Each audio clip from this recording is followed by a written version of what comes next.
বন্ধুরা, তোমাদের একটা প্রশ্ন করি।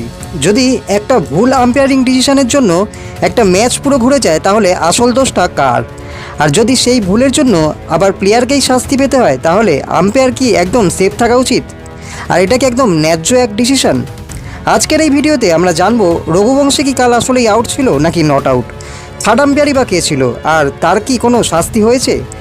বিশ্বের number one umpire Simon Taufel এই ডিসিশন নিয়ে ঠিক কী বললেন সেটাও জেনে নেব।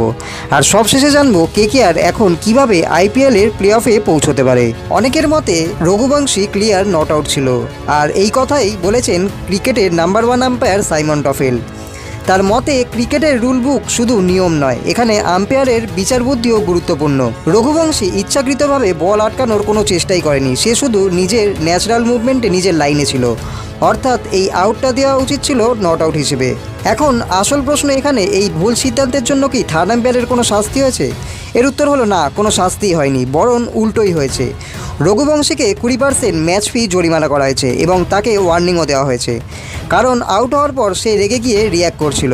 মানে ভুল করলো আম্পায়ার আর শাস্তি পেয়ে গেল প্লেয়ার। বন্ধুরা, এবার আসি সবচেয়ে গুরুত্বপূর্ণ প্রশ্নে, কেকেআর কি এখান থেকে প্লে অফে যেতে পারবে? বর্তমান অবস্থা তাদের রয়েছে 8 ম্যাচে 5 পয়েন্ট, আর বাকি রয়েছে হাতে মাত্র 6টা ম্যাচ। এখন হিসেবটা কিন্তু খুব সহজ, যদি 6টার মধ্যে 6টা তারা জিতে যায়, তাহলে সরাসরি কোয়ালিফাই করে যাবে। আর 6টার মধ্যে 5টা জিতলে হবে 15 পয়েন্ট।